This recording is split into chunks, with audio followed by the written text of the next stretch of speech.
collaborative, because Julia is incredibly smart and forceful. You know? Meaning that when we were starting talking about it, she said, okay, I read it.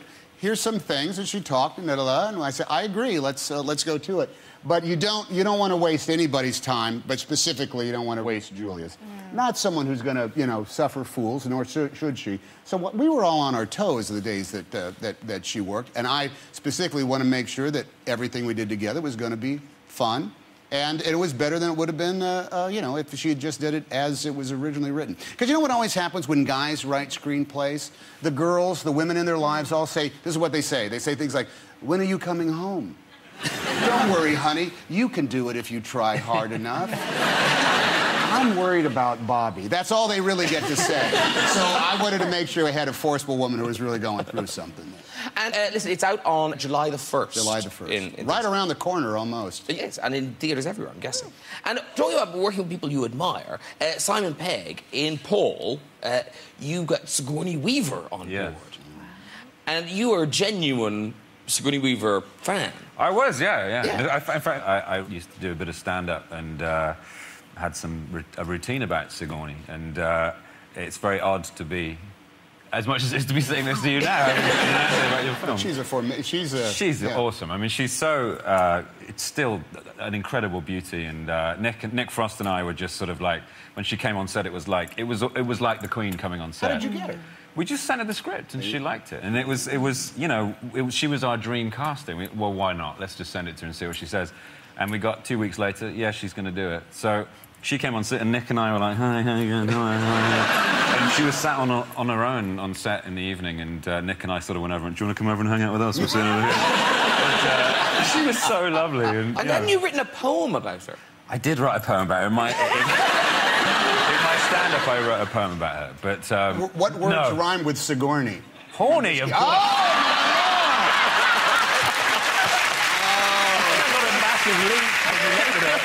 I know what you make me think of. My penis.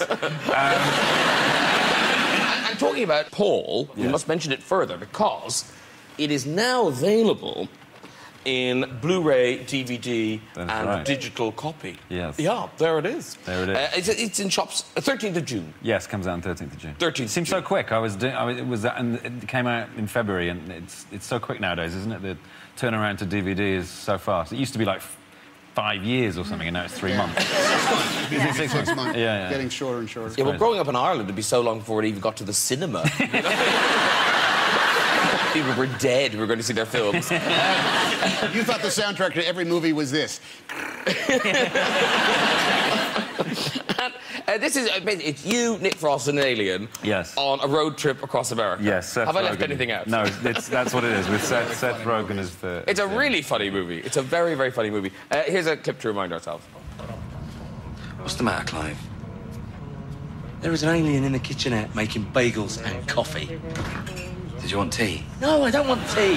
Right, because tea is weird in America, right? They leave the bag in. What's weird, Graham, is the fact that we have picked up an extraterrestrial hitchhiker and you seem completely fine with it. Bagels and coffee. Marmite. Well, he said his life's in danger. He needs our help, you know? I mean, sometimes you've just got to roll the dice. What if we wake up and find him inserting a probe into our anus? Apparently they don't do that. Anyone want one of these? Anyone? Yeah, oh no, that But was a green screen. you really did do a road trip, you and Nick. Yeah, we did. We drove from LA down to Vegas, then across through Nevada, Utah, Wyoming.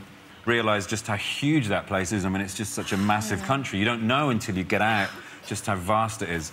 And we nearly died a couple of times. We met some hicks. A lot of it went into the script. There's a couple of guys we meet in the film, played by Dave Kettner and Jesse Plemons, in the Little Alien, which is the little diner on the edge of Area 51. And Nick and I arrived there, and it's full of, like, UFO paraphernalia, and we were like, oh, this is great. And we were the only guys there, and we were putting on alien masks and talking about spaceships and stuff. And then these two guys came in, like, hunting suits with rifles on their backs, and we just went...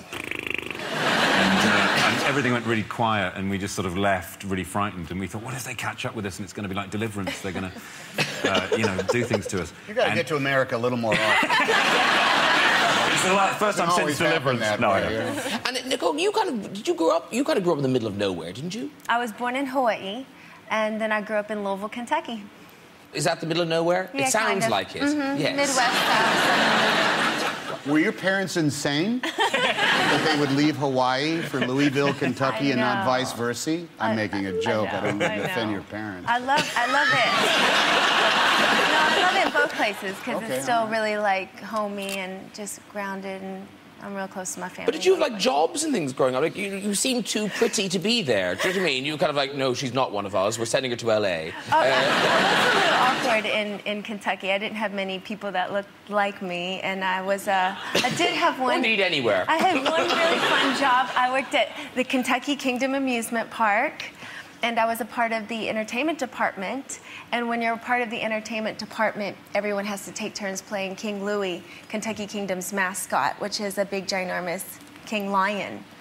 So I played King Louie. So they put you in a full lion suit? Yeah.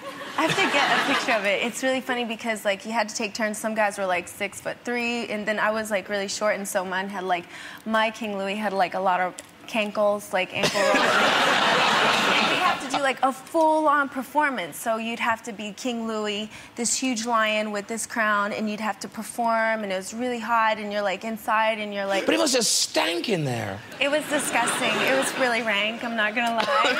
And there was a thing that just came out at that time called Febreze. You know? Oh, Febreze is amazing. No, it does not work. How long would you have to be in this suit at a time? Oh, gosh, a couple hours at a time. Oh. Would the suit dry out before you had to get back in it? It wouldn't. That's why you just keep squirting the Febreze on there. What was the name of this? King Louie? King Louie the Lion at Kentucky Kingdom. They're probably still using the same suit. They probably are. He probably just walks around on his own now. Like, just infused with the DNA of... Yes, exactly. The bacteria is taking over. It has a life of its own. Yeah. Now, back to science fiction, because you've been in fantasy, and obviously you're in Apollo 13, but you've never been in a kind of science fiction film, per se. No, not per se, no. Not something with ray guns or... I mean, when my entire family went and worshipped at the feet of Star Trek, all I could say that those guys are having so much fun. Look at those phasers, man. Oh, geez, they get to go on the... Oh, he gets to sit in that chair. He gets to sit in the comm. He gets to run the Enterprise. Oh, man. How come I can't do that? I never get to. What a jip. We're doing more, you know. Come, you know. Well, I'm gonna... When the Romulans make friends, when they have the, you know, let me play a peaceful Romulan, man. I think that'd be fun. Because you are a genuine big science fiction fan, aren't you, Simon? So, when you got the call for Star Trek, you were genuinely excited. We've got a picture that you took of yourself trying on the costume. Oh, you can see that, the phone hands there, like that. It's like taking my own... Do you like Star Trek? Yeah. Do you? Mm-hmm. You don't have to say that. I like the ears dudes and stuff, yeah. Yeah, ear dude suggests not a huge fan. Even I can stretch to Spock. The ear dude.